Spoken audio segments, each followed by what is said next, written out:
IT advance में organic chemistry का question मतलब ऑर्गेनिक रिएक्शन की इंटर मिक्सिंग, इसका जीता जागता उदाहरण आपको 2025 पेपर 1 क्वेश्चन नंबर 13 में देखने को मिलता है, जिसमें आईटी ने आपसे क्वेश्चन पूछा है एक्स कोई कंपाउंड दे रखा है, इसके ऊपर sodium try ether followed by H3O plus के रिएक्शन से P बना रखा है, फिर NaOH हीट, फिर H3O प्लस के रिएक्शन से Q बना रखा है, फिर इसके ऊपर NaOH कैल्शियम ऑक्साइड, फिर बाद में हीट से R बना रखा है, फिर PBr3 डाई इथाइल ईथर की मौजूदगी में रिएक्शन कराकर यहाँ पे T बना रखा है। इसके ऊपर R जो आपने बना रखा है इसका सोडियम हाइड्राइड और डाई इथाइल ईथर की मौजूदगी में रिएक्शन करके S बना रखा है। इसी क्वेश्चन को रेफरेंस लेते हुए हमने 10 का दम जो मेरी बुक है उसी बुक में पहले मैंने कुछ रिएक्शंस कराकर आपसे ये बनवाया है, और एक बार जब ये आप बना लेते हो तो उसके बाद जो आईटी ने क्वेश्चन पूछा था उस क्वेश्चन को हमने यहाँ पर कवर किया है। बाद में फिर से कुछ रिएक्शन करके हमने यहाँ पर 10 क्वेश्चन को पूरी तरह से बना लिया। तो दैट मीन्स ये 10 का दम जो कि मेरी ये वाली बुक है, इस बुक के अगर आप क्वेश्चन को लगाते हो तो 2013 से लेकर 2025 तक के जो आईटी एडवांस में क्वेश्चन आए हैं वो रियल क्वेश्चन की प्रैक्टिस भी हो जाती है। चलिए मैं आपको दिखाऊं कि जो मेरे दिमाग में थॉट चल रहा था और कैसे मैंने इस क्वेश्चन को फ्रेम किया। तो सबसे पहले तो मेरे दिमाग में यही चल रहा था कि हम किस तरीके से इस सबस्ट्रेट को बना सकते हैं, क्योंकि जब एक बार हम बना लेंगे तो आगे रिएक्शन प्रोसीड कराएंगे। तो कहानी में हमको दिखाई दे रहा है कि एक ईथर का सेगमेंट है, कहानी में हमको दिखाई दे रहा है कि एक ईथर का सेगमेंट है, कहानी में हमको दिखाई दे रहा है एराइल हाइड चैप्टर है, तो इन्हीं दोनों को मिक्सिंग करनी होगी। हमने एक कॉन्सेप्ट पढ़ा हुआ है कि जब कभी एल्डिहाइड या कीटोन के ऊपर अल्कोहल का रिएक्शन कराते हैं इन प्रेजेंस ऑफ एसिड तो सबसे पहले हेमी एसिटल का फॉर्मेशन होता है, यहाँ H या R और यहाँ होता है OR। एक बार ये रिएक्शन आगे और प्रोसीड कर जाए तो इसके कोरस्पॉन्डिंग हमको एसिटल मिलता है, यहाँ पर H या R ये हो गया R, OR एसिटल मिलता है। तो जब यहाँ पे एसिटल मिलता है तो इधर भी OR इधर भी OR, तो दैट मीन्स अगर मैं यहाँ पर एल्डिहाइड किसी तरह से क्रिएट कर दूं और इसी एल्डिहाइड के ऊपर हम इथाइलिन ग्लाइकॉल का रिएक्शन करा दें और यहाँ से वाटर को निकाल दें तो कोरस्पॉन्डिंग RCH ये OO ऐसी चीजें मिल सकती हैं। तो इसी पर्टिकुलर के कोरस्पॉन्डिंग पहले मैंने आपसे ये बनवाया। तो इसके लिए क्या चाहिए, इसके लिए चाहिए किसी तरीके से यहाँ पर एल्डिहाइड को लाया जाए, किसी भी तरीके से यहाँ पे एल्डिहाइड को लाया जाए और एल्डिहाइड के ऊपर इथाइलिन ग्लाइकॉल का रिएक्शन कराकर आप यहाँ तक पहुंच जाओ। यही थॉट्स मेरे दिमाग में आया और इसी थॉट को दिमाग में लाते हुए हमने शुरुआत में आपसे इटार्ड रिएक्शन करवाया। मतलब जब टोल्यूइन के ऊपर आपने पढ़ा हुआ है कि टोल्यूइन के ऊपर CrO2Cl2 का रिएक्शन कराते हैं, जो क्रोमिल क्लोराइड का रिएक्शन कराते हैं तो ये CH3 जो होता है इस CHO में कन्वर्ट हो जाता है। तो सबसे पहले मैंने फर्स्ट बनाने के लिए इटार्ड रिएक्शन का हेल्प लिया है और इसी इटार्ड रिएक्शन के कोरस्पॉन्डिंग इस CH3 को हमने CHO में कन्वर्ट कर दिया। और जब CHO में कन्वर्ट करोगे तो हमारे पास अब जो कहानी में ट्विस्ट आने वाला है वो ये वाला आने वाला है। दैट मीन्स प्रोडक्ट आपने बना लिए और इसी एल्डिहाइड का इथाइलिन ग्लाइकॉल का रिएक्शन करके 2 बनाओ। तो एल्डिहाइड के ऊपर न्यूक्लियोफिलिक एडिशन रिएक्शन करते हुए इथाइलिन ग्लाइकॉल का रिएक्शन करते हुए आपको यहाँ से हमें कुछ इस तरह की स्पीशीज बनानी है। दैट मीन्स इसको मैं ऐसे दिखा दूं, एक कार्बन है CHAOO और यहाँ ऐसे बनाना है। जो हमको चाहिए था वो हमको यहाँ पर मिल गया, ये तो चाहिए था। अब एक बार आप ये बना चुकी हो, अब आगे रिएक्शन कराओ। तो जो रिएक्शन आईटी ने आपसे पूछा है उस रिएक्शन के यहाँ पे मैंने दिया है। सोचिए ये जो सेकंड आपको मिल गया इसको सोडियम ट्राई ईथर का रिएक्शन, कौन सा रिएक्शन है, चैप्टर है एराइल हैलाइड। चैप्टर क्या है, aryl halide in presence of sodium try ether. तो बच्चों के दिमाग में आ सकता है वुड्स रिएक्शन, लेकिन वुड्स रिएक्शन नहीं है बेटा, ये एराइल हैलाइड है। अगर अल्काइल हैलाइड होता तब हम सोडियम ईथर की मौजूदगी में वुड्स रिएक्शन की बात करते, लेकिन चैप्टर एराइल हैलाइड है तो कौन सा है, फिटिक रिएक्शन। कि जब आपका चैप्टर अल्काइल हैलाइड के ऊपर सोडियम ईथर हो तो वुड्स है, और जब आपका चैप्टर एराइल हैलाइड के ऊपर सोडियम ईथर हो फिटिक है। जब एक अल्काइल और एराइल दोनों हो तो वुड्स फिटिक रिएक्शन। तो ये फिटिक रिएक्शन है और फिटिक रिएक्शन के कोरस्पॉन्डिंग करना वही है, इसी बॉन्ड को पहले तोड़ना है, ऐसा ही फ्री रेडिकल को आपस में मिलाना है और मिलाते हुए आपको थर्ड बना लेना है। तो थर्ड जो आप बनाओगे वो थर्ड कुछ ऐसे बन जाएगा। आपने दो बेंजीन लगा दिया, एक इधर ये और एक इधर ये, ऐसे बना लिया, जिसको आपने ये थर्ड नाम दे दिया।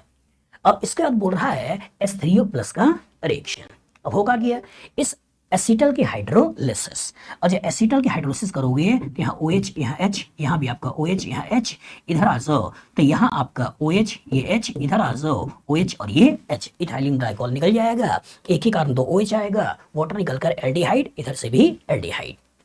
दैट मीन्स अगर एल्डिहाइड को बना दो तो हमें जो मिलने वाला है वो आपका इधर CHO और यहाँ आपका CHO। दैट मीन्स आपने यहाँ से ये फोर्थ बना लिया। जो फोर्थ बन गया इसके ऊपर बोल रहा है सोडियम हाइड्रोक्साइड हीट। सोचिए एरोमेटिक एल्डिहाइड है, ये यूं कहें कि एल्डिहाइड विदाउट अल्फा हाइड्रोजन है ऑन ट्रीटमेंट विथ बेस। कौन सा रिएक्शन है, कौन सा रिएक्शन है, Cannizzaro reaction. Given aldehyde without alpha hydrogen on treatment with base undergoes redox reaction to give salt of carboxylic acid and alcohol। इसमें दो molecule हम एल्डिहाइड का लेकर चलते हैं, तो दो मॉलिक्यूल एल्डिहाइड का लेकर चलते हैं जब कहानी इंटरमॉलिक्यूलर हो रहा होता है और हाइड्राइड ट्रांसफर करना होता है जिससे कि हम एक का ऑक्सीडेशन एक रिडक्शन करा पाए। तो जब यहाँ हाइड्राइड शिफ्टिंग हो रही होगी तो किसी एक का ऑक्सीडेशन कराकर दूसरे का रिडक्शन करा दो और इंट्रामॉलिक्यूलर रिएक्शन करवा दो, और जब इंट्रामॉलिक्यूलर रिएक्शन करवा दोगे और एक का ऑक्सीडेशन एक का रिडक्शन के कोरस्पॉन्डिंग प्रोडक्ट को बनाओगे तो इसके कोरस्पॉन्डिंग क्या मिलने वाला है, यहाँ हो गया CH2OH जो मैंने रिडक्शन करा दिया, और यहाँ हो गया COOH जो हमने ऑक्सीडेशन करा दिया, और इसकी कोरस्पॉन्डिंग फिफ्थ बना लिया। जब एक बार ये फिफ्थ बन गया इसके बाद बोल रहा है NaOH calcium oxide, soda lime. अब ये क्या करने वाला है, सोडा लाइम डिकार्बोक्सिलेट करता है, और सोडा लाइम डिकार्बोक्सिलेट करता है तो इसी कार्बन डाइऑक्साइड को निकाल देना है, और जब इस कार्बन डाइऑक्साइड को निकाल दोगे तो इसके कोरस्पॉन्डिंग हमको क्या मिलने वाला है, इसके कोरस्पॉन्डिंग हमको मिलने वाला है यहाँ CH2OH, ये तो मिलेगा। यहाँ पे कार्बन डाइऑक्साइड निकल गया, ये बेंजीन ऐसे ही चला आया। ये निकलने के बाद तो ये जो बन गया ये बन गया आपका सिक्स्थ, यही तो है। सिक्स्थ को एक बार में फिर से यहाँ पर लिखता हूं, आपका ये एक बेंजीन, ये आपका दूसरा बेंजीन, इसी दूसरे बेंजीन पे यहाँ ऑर्थो पे आपने CH2OH लगा दिया जिसको आपने बोला था सिक्स्थ आपने बना लिए। सिक्स्थ के ऊपर कह रहा है कि PbR3 का रिएक्शन है इन प्रेजेंस ऑफ ईथर, तो होगा क्या, अल्कोहल चैप्टर है, अल्कोहल चैप्टर के ऊपर PbR3 का रिएक्शन है तो दैट मीन्स OH हटाना है और वहां पर Br लगा देना है, और जो OH हटाकर Br को लगा दोगे तो कहानी के अंदर क्या आने वाला है, CH2Br, ये बनने वाला है, ये होने वाला है सेवेंथ। अब सोचिएगा ये सेवेंथ आपने जो बना लिया है इसको बस सिक्स्थ की मौजूदगी में सोडियम हाइड्राइड का रिएक्शन करना है, तो दैट मीन्स इन दोनों का रिएक्शन करना है in presence of sodium hydride. अब क्या होगा, अब क्या होगा, सोचो सोडियम हाइड्राइड में H माइनस है, दैट मीन्स एक अच्छा बेस है, उसे कहीं ना कहीं एसिडिक हाइड्रोजन चाहिए। एसिडिक हाइड्रोजन कहाँ है, अल्कोहल में है, तो क्या करेगा ये जब बेस इसके प्रोटॉन को खींच लेगा और खींचने के बाद O माइनस बना देगा, और जो O माइनस बन गया दैट मीन्स एल्कोक्साइड बन गया, और जो एल्कोक्साइड बन गया तो एल्कोक्साइड है, अल्काइल हैलाइड है, प्राइमरी अल्काइल हैलाइड है, कौन सा रिएक्शन हो गया, विलियमसन ईथर सिंथेसिस। तो दैट मीन्स इस बेस ने पहले इसके प्रोटॉन को खींचा, यहाँ नेगेटिव चार्ज बनाया, एल्कोक्साइड बना, ये एल्कोक्साइड इस अल्काइल हैलाइड के ऊपर रिएक्शन किया, इस Br को निकाल दिया, तो दैट मीन्स इस स्केलेटन को इसके साथ जोड़ना है तो पहले इधर वाले पार्ट को बना लो, और जब इधर वाले पार्ट को बना लोगे तो एक आपका फिनाइल, ये आपकी दूसरी फिनाइल, आगे CH2OH है, ये आपका CH2, ये हो गया O। अब इसी को इसके साथ जोड़ना है तो यहाँ आपने एक और कार्बन लगा दिया और इसको अब बेंजीन से जोड़ दो। एक बेंजीन आपने ऐसे बना दिया, इसी के आपकी ये मेटा पे बनाना है, मेटा पे बनाना है तो दूसरे बेंजीन आपने ऐसे बना दिया, इधर वाले पार्ट को हटा दो। सोचो ये बेंजीन, इस बेंजीन को बाई फिनाइल जो आपने बनाया है, इस बाई फिनाइल के ऑर्थो पे ही आपको चीजों को लगाना है, ठीक है, तो इसलिए हमने यहाँ पे बाई फिनाइल को ऑर्थो पे फिनाइल को लगा दिया। तो ये सब बन गया बेटा, ये आपका बन गया आपका 8। यही आपसे यहां तक की कहानी आपसे पूछा गया था, ध्यान से देखिए। सबसे पहले हमने आपसे ये बनवा लिया, ठीक है, ये क्वेश्चन है, पहले बनवाया, फिर आपसे रिएक्शन करवाया, फिर रिएक्शन करवाया, फिर करवाया, फिर करवाया, फिर यहाँ सोडियम हाइड्राइड की मौजूदगी में एस को बनवाया, और जो एस को बनवाया तो इसी एस को आपने यहाँ पर बनाया, बन गया। अब इसके बाद बोल रहा है कि वाटर एच प्लस एक्सेस में, वाटर एच प्लस एक्सेस में है और कहानी में है क्या, ईथर। तो ईथर की हाइड्रोलिसिस करा दो, और जो ईथर की हाइड्रोलिसिस करा दो तो ईथर के हाइड्रोलिसिस से होगा क्या, ईथर के हाइड्रोलिसिस से यही पर्टिकुलर बॉन्ड को तोड़ना है। यहाँ हो गया H, यहाँ हो गया OH, तो यहाँ बाइफिनाइल और उसके ऑर्थो में CH2OH आने वाला है। इधर से भी देखो तो यहाँ बाइफिनाइल, इसके ऑर्थो में CH2OH आने वाला है। तो दैट मीन्स इसी का 2 मोल आपको मिलने वाले हैं। तो यहां से आपको मिलने वाला है बाइफिनाइल और इसी के ऑर्थो पे ये CH2OH आपको ऐसे लगा देना है, और ये बन गया 9th। इससे आगे वाला जो है वो बहुत दिनों से पेंडिंग क्वेश्चन है, कभी भी आईटी एडवांस में पूछा जा सकता है। एक क्वेश्चन मैंने बनाया था 2011 में, उसका रिजर्वेशन क्लियर हुआ था 2019 में। सेम 2011 में जो क्वेश्चन बनाया था उसका एक पार्ट 2019 में आया था, और एक कॉम्प्रिहेंशन पूरा का पूरा 2016 में आया था। तो that means comprehension 2 he question थे, तो 2 क्वेश्चन तो उन्होंने 16 के एडवांस वाले कॉम्प्रिहेंशन पूछ लिया था, लेकिन पेंडिंग था जो कि 2019 में आया था। वो आप चाहो तो मेरे पुराने YouTube के वीडियो में देख सकते हो। उस वीडियोस में हमने नाम दिया था solve the month and right product of the day. मतलब एक ही क्वेश्चन के कॉरस्पॉन्डिंग 31 क्वेश्चन को मैंने खोला था, और 12 क्वेश्चन के कॉरस्पॉन्डिंग 366 रिएक्शन पूछे थे। क्लियर है? उनमें से मतलब दिमाग में हो सकता है कभी कभी जो टीचर्स के आते हैं वो अच्छे क्वेश्चन बहुत दिनों तक पेंडिंग नहीं रह सकते हैं, कभी ना कभी आईटी एडवांस आपसे पूछेगा ही पूछेगा। तो ये क्वेश्चन बहुत दिनों से पेंडिंग चल रहा है, देखना है इसका रिजर्वेशन कब क्लियर होता है। चलिए क्वेश्चन क्या है कि इसके ऊपर सल्फ्यूरिक एसिड का रिएक्शन है। सर इसमें क्या खास है? खास है बेटा, खास क्या है कि जब इसके ऊपर सल्फ्यूरिक एसिड का रिएक्शन कराओगे और इस वाटर को निकालोगे, यहाँ कार्बोकटाइन बनने वाला है, और जब वाटर को निकालोगे तो कार्बोकटाइन बनने वाला है। ध्यान से देखो, एक ही कार्बन है और कार्बोकटाइन बन गया। अब होगा क्या, एलिमिनेशन तो हो नहीं सकता, तो होगा क्या, इंट्रामोलिकुलर फिडेल्ट्राफ अल्काइलेशन रिएक्शन। होगा क्या, ये दूसरा बेंजीन इसके ऊपर अटैक करने वाला है, और दूसरा बेंजीन इसके ऊपर अटैक करके कोरस्पॉन्डिंग आपको जो प्रोडक्ट देगा वो कुछ इस तरीके से मिलने वाला है। तो ये आपको होने वाला है 10th। तो बहुत ही अच्छा क्वेश्चन आईटी ने आपसे पूछा, उसने यहां से कहानी में ट्विस्ट डाला। मतलब कहानी में सोचिए कितने बड़े बड़े किरदार को मिलाया, कितने बड़े बड़े किरदार को मिलाया। मतलब पहले कहानी में आपसे ये लिया, इसके ऊपर वुड्स रिएक्शन कराया, एक बड़ा सा किरदार क्रिएट किया, फिर वुड्स रिएक्शन ये फिटिक रिएक्शन कराकर जब ये बना लिया, फिर हाइड्रोलिसिस कराया, आपसे ही एल्डिहाइड बनवाया। इस तरह के एल्डिहाइड के ऊपर उसने पहले भी कैनिजारो रिएक्शन पूछ रखा है। अगर आप पास के आईटी के पेपर्स को देखे होंगे, खासकर जेई के समय में जो क्वेश्चंस थे उसमें उन्होंने पास्ट में इस पर्टिकुलर को लेकर कैनिजारो रिएक्शन पूछ रखा है, और इसके लेकर कैनिजारो रिएक्शन पूछ लिया है तो इनके दिमाग में आया कि किसी भी तरीके से पहले इसको बनवाया जाए, तो किसी भी तरीके से पहले इसको बनवाया जाए, तो इसके लिए इन्होंने इस पर्टिकुलर सबस्ट्रेट का हेल्प लिया और इसके हेल्प से आपसे ये बनवाया।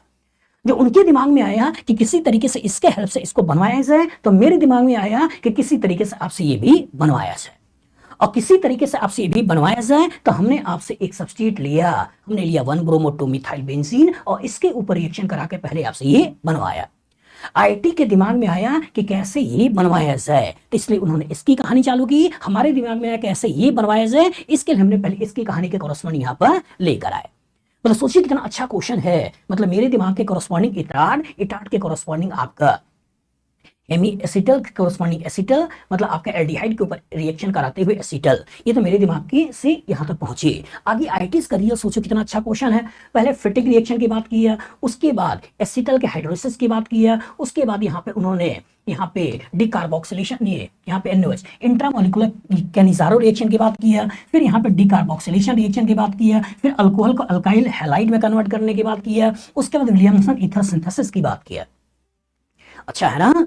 सोचिए कितना अच्छा क्वेश्चन है, कितना अच्छा क्वेश्चन है कि पहले आपसे क्या करवाया, पहले आपसे फिटिक रिएक्शन करवाया और एक न्यू रिएक्शन यहाँ छुपा हुआ है, उसके बाद एसिटल की हाइड्रोलिसिस करवाया, उसके बाद यहाँ पे इंट्रामोलिकुलर कैनिजारो रिएक्शन करवाया, कैनिजारो रिएक्शन करने के बाद डिकार्बोक्सिलेशन रिएक्शन करवाया, फिर उसका वीक लिविंग ग्रुप OH को एक अच्छे लिविंग ग्रुप में कन्वर्ट करवाया, कि जिससे कि आगे इंट्रामोलिकुलर रिएक्शन करवाते हुए यहाँ पे आपका ये विलियमसन ईथर सिंथेसिस करवाया जा सके। मतलब एक जगह से अल्कोहल बनवाया और अल्कोहल से एल्कोक्साइड का क्रिएशन किया और इसी अल्कोहल से अल्काइल हैलाइड बनाया जिससे कि लिविंग ग्रुप का क्रिएशन भी हो पाए। और जो कहानी के अंदर जो किरदार आया उस किरदार में इन्होंने लिविंग ग्रुप भी ले लिया एक अच्छा, और कहानी के अंदर से एक अच्छा न्यूक्लियोफाइड का क्रिएशन भी कर दिया और क्रिएशन करते हुए उन्होंने इंटरमोलिकुलर विलियमसन ईथर सिंथेसिस करवा दिया। और जब विलियमसन ईथर सिंथेसिस करवा दिए बेटा, तो जब इन्होंने यहाँ भी एसिटल के हाइड्रोलिसिस करवाई थी, यहाँ एसिटल के हाइड्रोलिसिस करवाई, तो हमारे दिमाग में आया कि जो साइक्लिक इन्होंने एसिटल का हाइड्रोलिसिस करा दिया तो किसी तरह से ओपन चेन वाले ईथर का भी हाइड्रोलिसिस करवाया जाए। और जो ओपन चेन वाले ईथर के हाइड्रोलिसिस करवाई जाए तो हमने आपसे यहाँ पे ओपन चेन वाले ईथर का हाइड्रोलिसिस भी करवाया।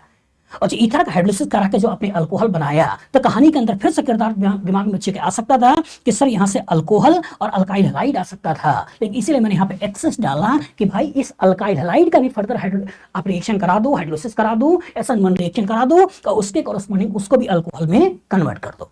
और जो कहानी के अंदर केवल अल्कोहल रह गया, अब कहानी में सल्फ्यूरिक एसिड डाला, तो सल्फ्यूरिक एसिड सुनते ही बच्चों के दिमाग में आ सकता है कि डिहाइड्रेशन होगा, लेकिन डिहाइड्रेशन होगा जब कार्बन एक ही है और डबल बॉन्ड बन नहीं सकता है, तो डिहाइड्रेशन कैसे करवाओगे? तो डिहाइड्रेशन कैसे करवाओगे? डिहाइड्रेशन इंट्रामोलिकुलर फिडलक्राफ्ट अल्काइलेशन के रूप में करवाओगे। मतलब यहां से OH को निकालोगे, कार्बोकेटाइन का फॉर्मेशन करोगे और कार्बोकेटाइन जो बन जाएगा तो दूसरे बेंजीन का इसके ऊपर रिएक्शन कराओगे और फिडलक्राफ्ट अल्काइलेशन रिएक्शन के कॉरस्पॉन्डिंग यहाँ का H और यहाँ का OH निकलेगा और ओवरऑल डिहाइड्रेशन ही है और वाटर निकालते हुए कॉरस्पॉन्डिंग ये बनाओगे। तो ये आपने बार बार देखा होगा, लेकिन कैसे बनता है, ये कैसे बनता है? तो इस तरीके से बनता है। आपने बहुत सारे क्वेश्चन किए होंगे, इसके आगे भी हो सकता है आपने किसी सोडियम हाइड्राइड का रिएक्शन कराकर यहाँ पे नेगेटिव चार्ज बनाया होगा और इसको भी आपने एरोमेटिक के रूप में भी पढ़ा होगा। इसके ऊपर हो सकता है कि आपने यहाँ पर कभी क्लोरीन लगा दिया हो, कभी OH लगा दिया हो, ठीक है, क्लोरीन OH को हटाकर आपने आपका एंटी एरोमेटिक का कॉन्सेप्ट रहा होगा, इसी के प्रोटॉन को हटाकर यहाँ पे नेगेटिव चार्ज बनाते हुए एरोमेटिक का कॉन्सेप्ट रहा होगा। तो बहुत सारी जगहों पे ये आपको देखने को मिल जाता है, लेकिन इनडायरेक्टली आता कहाँ से है? ये आता कुछ इस तरह के रिएक्शन से है। तो होप जो मेरे दिमाग में थॉट चल रहा था वो आपने सही तरीके से देख लिया। तो ये बुक 10 का दम, इसे आप जरूर लगाइए। अगर आप रियल में IIT में जाना चाहते हो तो मेरे दिमाग में जो थॉट्स हैं उसे सीखिए। 2013 से लेकर 2025 तक के जो क्वेश्चन आए हैं बहुत सिस्टमेटिक तरीके से मैंने ईयर बाय ईयर लिया है। पहले 13, 14, 15, 16 इस तरह से करते हुए 2025 तक के क्वेश्चन को मैंने कवर किया है और इसके अंदर टोटल 140 क्वेश्चन है। जो 140 क्वेश्चन मतलब 1400 क्वेश्चन, साथ साथ उसके प्रॉपर तरीके से क्वेश्चन तो है ही है, एक पेज पे 2 क्वेश्चन है, आप प्रॉपर तरीके से यहीं पे करिए।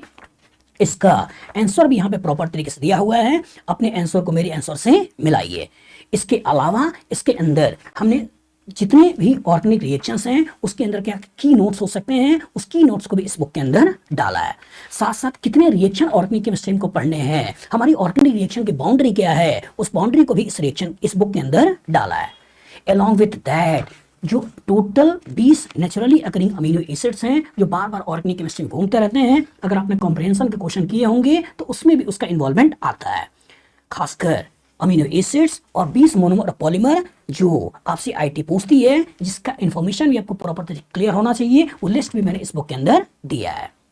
ये बुक केवल एक और सफिशिएंट बुक है इंटर कन्वर्जन की प्रैक्टिस को करने के लिए। ये बुक अमेज़न पे अवेलेबल है, आप चाहें तो वहां से ले सकते हैं और आप चाहें तो पर्सनल लेवल पे मेरे से भी कॉल करके आप मेरे से बुक को ऑर्डर कर सकते हैं। मेरा नंबर है 9122057123।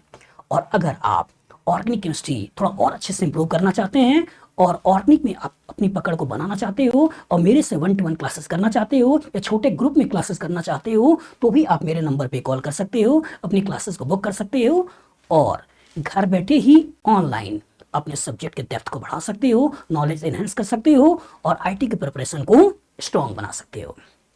बुक को जरूर लें, रिक्वायर्ड हो तब आप क्लासेस के लिए मेरे से अप्रोच करें, अदरवाइज बुक को तो जरूर लगाइए। अगर आप जहां से पढ़ते हैं वहां सेटिस्फाइड हो कोई दिक्कत नहीं है, लेकिन ये बुक जरूर लगानी चाहिए। ऐसी बुक अभी तक मार्केट में कोई भी अवेलेबल नहीं है जो रियल क्वेश्चन को बेस्ड है, चैप्टर के इंटरमिक्सिंग्स हो और रियल क्वेश्चंस को कैसे और मिक्स करके अच्छे बनाए जा सकते हैं, इस तरह का इन्वॉल्वमेंट हो। जो भी टीचर आपको पढ़ाते होंगे हो सकते हैं 2-4 क्वेश्चन आपसे करवाए होंगे, लेकिन इस तरह के 140 रियल क्वेश्चन के ऊपर बेस्ड बुक मार्केट में अभी तक नहीं है। बुक को जरूर लें, क्वेश्चंस को लगाएं अगर आप आईटी में जाना चाहते हैं। ये आपके लिए काफ़ी हेल्पफुल है। Good luck, good day.